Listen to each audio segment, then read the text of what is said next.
Dia 10. Nossa disposição é importante para Deus. Ele quer nos conduzir com isso. Porque é extremamente importante estarmos prontos para fazer a vontade de Deus. Muito simples, porque sofreríamos uma grande perda sem essa disposição. Vamos dar uma olhada mais de perto nisso.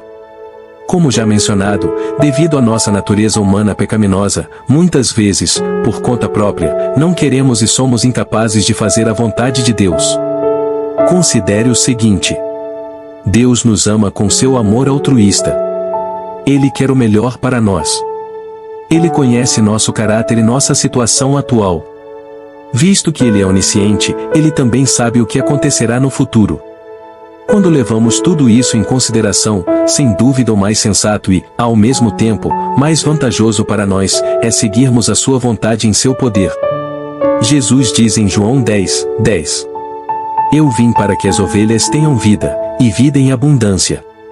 Ele quer nos guiar no melhor caminho, especialmente adaptado à nossa personalidade e aos dias de hoje. Para que Ele seja capaz de nos guiar, temos que estar dispostos.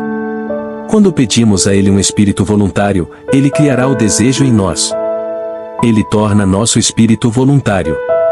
Visto que o homem interior é renovado dia a dia, como nos é dito em 2 Coríntios 4:16, também é importante orar diariamente por um espírito voluntário. Podemos orar da seguinte forma: Senhor, me torne disposto a estar pronto para tudo o que o Senhor quiser. Deus se agrada quando permitimos que Ele nos conduza. O sentimento de Deus é como o dos pais, que ficam felizes quando seus filhos obedecem de boa vontade. Em geral, o que é a disposição e como ela se manifesta? A disposição é uma atitude interior de sinceridade. É uma atitude que requer um espírito humilde e acessível. Quero compartilhar um exemplo de falta de disposição para ampliarmos nosso entendimento. É sobre o Dr. Semmelweis. Em 1840, Viena era um importante centro de medicina.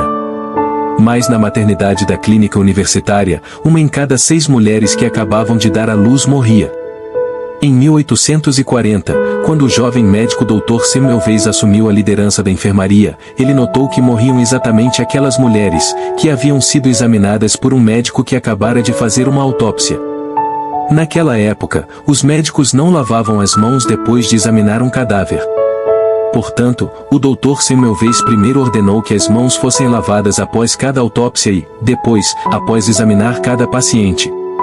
Os resultados foram surpreendentes. Houve uma melhoria de 14%. Quase nenhuma mulher morreu mais. Mas os médicos e professores eram orgulhosos demais para reconhecer esse sucesso. Houve uma tempestade de protestos contra a lavagem sem sentido das mãos. O contrato de trabalho do Dr. Semmelweis não foi renovado e as pias na sala do paciente, que ele havia instalado, foram arrancadas. Como resultado, a taxa de mortalidade das mulheres voltou a ser o que era. O Dr. Semmelweis deixou Viena e foi para Budapeste. Lá ele repetiu sua metodologia de procedimento. Mas, novamente, seus colegas se voltaram contra ele. Sem a sabedoria divina, muitas vezes, não existe disposição. A experiência do Dr. Semmelweis ilustra o fato de que podemos agir de forma muito tola, por causa do orgulho e do preconceito, mesmo se formos muito inteligentes. A tolice é o oposto da sabedoria. Hoje em dia, muita importância ainda é dada à inteligência de uma pessoa e à sua capacidade de raciocínio. O termo sabedoria foi mais ou menos colocado em segundo plano. Mas, na palavra de Deus, grande significado está ligado à sabedoria, como podemos ver em Provérbios, capítulos 8 e 9. A Bíblia diz algo interessante no Salmo 111:10. O temor do Senhor é o princípio da sabedoria. Isso está falando sobre sabedoria divina. E a pessoa cuja vida é conduzida por Deus, que é uma pessoa temente a Deus, demonstra bom entendimento, pelo menos é o que diz o texto citado. Também poderíamos dizer que justamente quem vive com Deus se comporta de forma inteligente. Isso é exatamente o oposto do que a maioria das pessoas acreditam hoje. As pessoas modernas acreditam que desistir de Deus e da religião é uma prova de sua inteligência. Que ilusão! Isso acerta precisamente o que está escrito em Romanos 1:22. E, proclamando-se a si mesmos como sábios, perderam completamente o bom senso. A sabedoria humana, que também é chamada por alguns de filosofia, é, como todas as obras dos homens, imperfeita. Podemos perceber isso no fato de que os principais filósofos se contradizem em suas percepções do significado da vida, da essência do mundo e do lugar dos seres humanos na Terra. Na Bíblia, Deus diz o seguinte sobre a sabedoria humana: destruirei a sabedoria dos sábios e rejeitarei a inteligência dos homens cultos. Onde está o sábio? Onde está o homem culto? Onde está o questionador desta era? Acaso não tornou Deus completamente insensata a sabedoria deste mundo? 1 Coríntios 1:19. É interessante que esse texto também mencione os homens cultos. Hoje nós os chamamos de teólogos ou pastores. Pode ser que eles ensinem apenas com base em sua inteligência humana, e por isso sejam chamados de tolos por Deus. Ou quando eles estudam a Bíblia apenas com seu entendimento humano, sem serem guiados pelo Espírito Santo, então as descobertas que eles transmitem são provavelmente de natureza questionável. Conclusão: somente a pessoa, independentemente de ter ou não uma profissão religiosa, que vive uma vida cheia do Espírito Santo, poderá ser uma pessoa sábia. E apenas uma pessoa sábia estará disposta a fazer a vontade de Deus. Como a disposição se manifesta, ou como um espírito voluntário se manifesta na área espiritual? Quando Jesus viveu nesta terra, ele mostrou essa disposição. Ele nos ensinou a orar a oração do Senhor: seja feita a tua vontade. Disse Jesus. Ele mesmo também viveu de acordo com este princípio. Mesmo durante sua difícil situação no Getsemane, ele mostrou disposição. Ele orou 3 vezes. Contudo, não seja como eu desejo, mas sim como tu queres. Mateus 26:39. Os crentes em Bereia são outro exemplo desse tipo de disposição. Eles ouviram a pregação do Evangelho por Paulo com um espírito aberto para a palavra de Deus. Lemos assim em Atos 17:11. Os bereanos eram mais nobres do que os tessalonicenses, porquanto receberam a mensagem com vívido interesse, e dedicaram-se ao estudo diário das Escrituras, com o propósito de avaliar se tudo correspondia à verdade. Quando temos um espírito disposto para com Deus e sua palavra, então examinaremos cuidadosamente tudo o que lemos, ouvimos e vemos. Quando a informação está de acordo com a vontade de Deus, então podemos aceitá-la e colocá-la em prática. O que pode impedir uma pessoa de ter uma atitude voluntária para com Deus? O apóstolo Paulo, em Romanos 8:5 nos diz: quem vive segundo a carne tem a mente voltada para o que a carne deseja, mas quem vive, de acordo com o Espírito Santo, tem a mente voltada para o que o Espírito deseja. Hoje falamos em ser programado para isso ou aquilo. As ações de uma pessoa natural e de um cristão carnal são determinadas por seu egoísmo. O orgulho, o preconceito, bem como exposição ao oculto podem nos impedir de estarmos abertos para Deus e sua vontade. Essas pessoas não terão uma atitude voluntária para com Deus, nem aceitarão novas percepções de sua palavra. Por outro lado, todo cristão espiritual, com a ajuda do Espírito Santo, terá uma atitude aberta. Ele vai ouvir o que diz em Romanos 12:2. Não se amoldem ao padrão deste mundo, mas transformem-se pela renovação da sua mente, para que sejam capazes de experimentar e comprovar a boa, agradável e perfeita vontade de Deus. Sábios e dispostos por meio do Espírito Santo. É o Espírito Santo que nos torna sábios e dispostos a servir. Nesse contexto, quero citar Atos 6:3, que diz: portanto, irmãos, escolhei dentre vós 7 homens de bom testemunho, cheios do Espírito e de sabedoria, aos quais encarregaremos deste ministério. Essa foi a primeira eleição dentro da Igreja do Novo Testamento, a eleição de diáconos. Quais foram os critérios determinantes para essa eleição? Eles deveriam ter uma boa reputação, deveriam ser sábios e cheios do Espírito Santo. E depois de tudo o que discutimos, entendemos que somente essas pessoas podem servir de todo o coração. Visto que cada um de nós é chamado para o serviço ativo de acordo com o Novo Testamento, devemos, idealmente, ser sábios e cheios do Espírito Santo.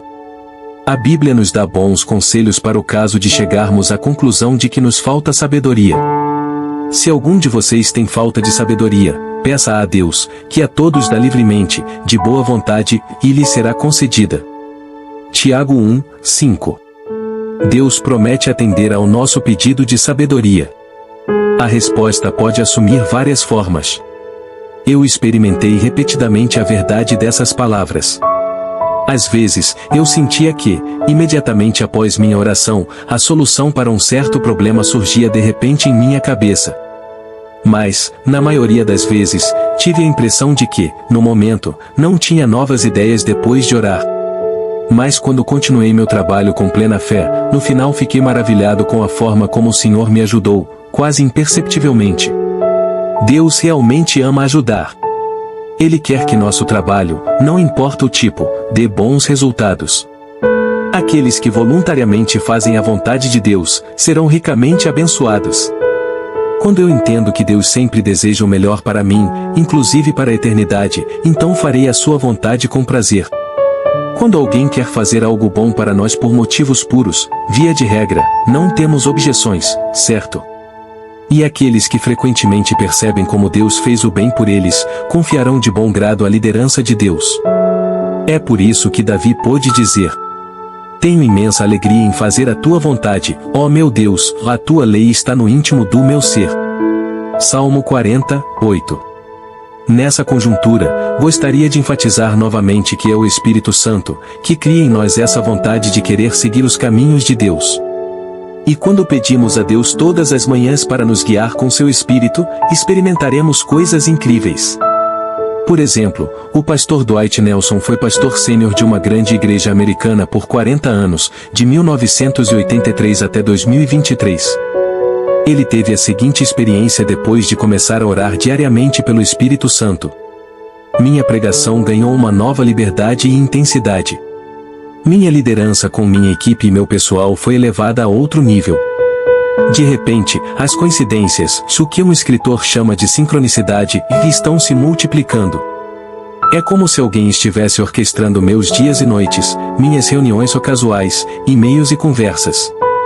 É como se o Espírito Santo dirigisse pessoalmente meu despertar e até meu sono.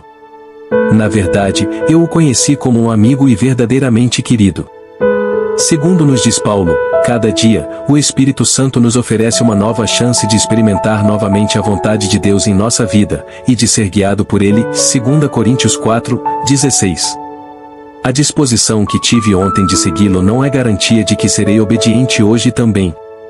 Portanto, precisamos orar diariamente para que estejamos, ou continuemos dispostos a fazer a sua vontade. Querido Pai do céu, por favor, dê-me a disposição de fazer tudo o que o Senhor deseja hoje. Por favor, leve meus pensamentos para a obediência de Cristo. De acordo com 2 Coríntios 10, 5. Tal oração está de acordo com a vontade de Deus, e portanto, será definitivamente respondida, como nos diz em 1 João 5, 14. E quando oramos dessa maneira, somos pessoas segundo o coração de Deus. Como nós sabemos disso? Está na Bíblia em Atos 13, 22. Achei Davi, homem segundo o meu coração, ele fará tudo conforme a minha vontade. Você deseja ser uma criança, um jovem, um homem ou uma mulher segundo o coração de Deus? Fazer a vontade de Deus traz liberdade. De primeira, a pessoa tende a acreditar que não é livre quando deve fazer a vontade de outra pessoa, nesse caso, a vontade de Deus. Mas precisamos pensar brevemente sobre o termo liberdade. Não existe liberdade absoluta. No entanto, temos a liberdade de decidir a favor ou contra Deus. Visto que Deus é amor, e a liberdade desempenha um papel essencial para Ele, obtenho liberdade e felicidade quando o sigo. Quando eu não decido por Deus, então Satanás é meu mestre. E ele não permite nenhuma liberdade para as pessoas, ele trabalha com a força. Todo viciado é prova disso. E quando alguém quer deixar o reino de Satanás, então eles percebem que Satanás não os deixará sair assim. Em contraste, Deus certamente fica triste quando o deixamos, mas Ele não exerce nenhuma força sobre nós para nos induzir a ficar. Quando levamos tudo isso em consideração, entendemos melhor que só podemos levar uma vida livre e feliz perto de Deus, e é verdade quando dizemos: fazer a vontade de Deus traz liberdade. Estar disposto traz frutos. Para concluir, gostaria de compartilhar 2 exemplos de como Deus pode nos usar, quando nos colocamos à sua disposição. E não importa se somos pobres ou ricos, jovens ou velhos, educados ou não. O primeiro exemplo é da Bíblia. Podemos encontrá-lo em João 6, versos 5 a 13. Um menino deu a Jesus tudo o que tinha. Não era muito, era apenas 5 pães e 2 peixinhos. Agora, ele não tinha mais nada para si. E o que Jesus fez? Ele realizou um milagre para que a fome de todos os presentes fosse satisfeita. Todos. Nesse caso 5.000 homens e aproximadamente o mesmo número de mulheres e crianças. Nós podemos ver que quando colocamos nós mesmos ou nossos talentos nas mãos de Deus, Ele pode fazer algo muito maior. Deus pode multiplicá-los. O menino poderia comer mais do que deu a Jesus. O que ele deu foi, por assim dizer, as sementes. De acordo com a lei de causa e efeito, a colheita é sempre maior do que a semente. O segundo exemplo é uma experiência da Alemanha em 1994. Um irmão cristão doou 10.000 marcos alemães, a antiga moeda alemã, para um projeto, que era parte da missão mundial de construção de uma igreja, em uma região sem igrejas com 1 milhão de habitantes no Uzbequistão. Ele me ligou um ano depois e me disse que os 10.000 marcos alemães, que ele havia doado, eram dos direitos de um livro que ele havia escrito. E agora acabara de receber uma carta da editora, dizendo que a procura pelo seu livro era tão grande que iriam imprimir uma segunda edição. Ele novamente recebeu um cheque de 10.000 marcos alemães. Ele explicou ainda, que é raro que uma segunda edição de um livro de não ficção seja impressa. Estava claro para ele. Deus teve uma participação nisso. Deus deu a ele seus 10.000 marcos alemães de volta. No final de nossa conversa telefônica, o irmão disse: quando você precisar de dinheiro para o trabalho missionário novamente, me avise.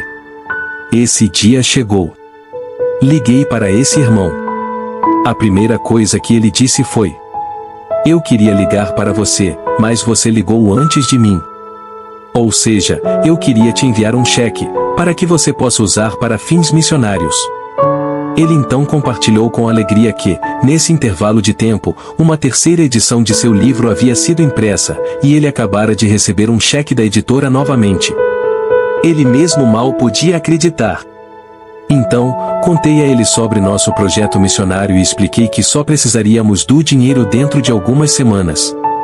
Eu disse a ele que ele poderia tomar um tempo e pensar sobre isso, e decidir se ele gostaria de participar do projeto. Ele respondeu: estou enviando um cheque para você. Chegou no dia seguinte no valor de 25.000 marcos alemães.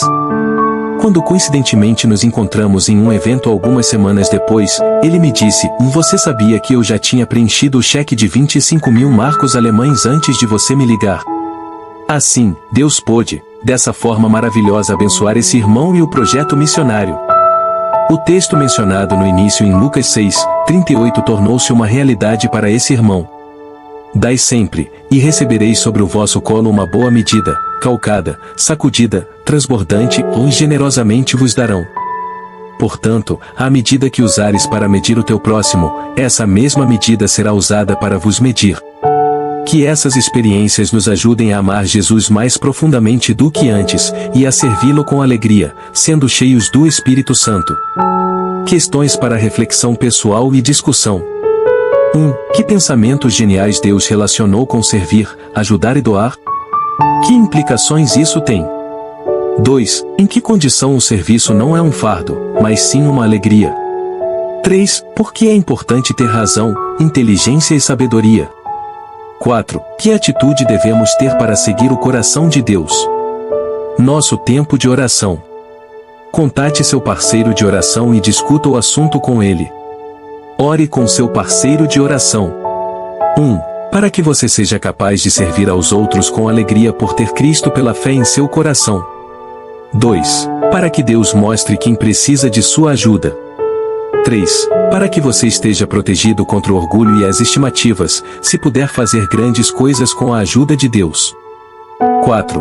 Por um coração disposto e alegre, e perseverança no serviço a Deus e aos homens.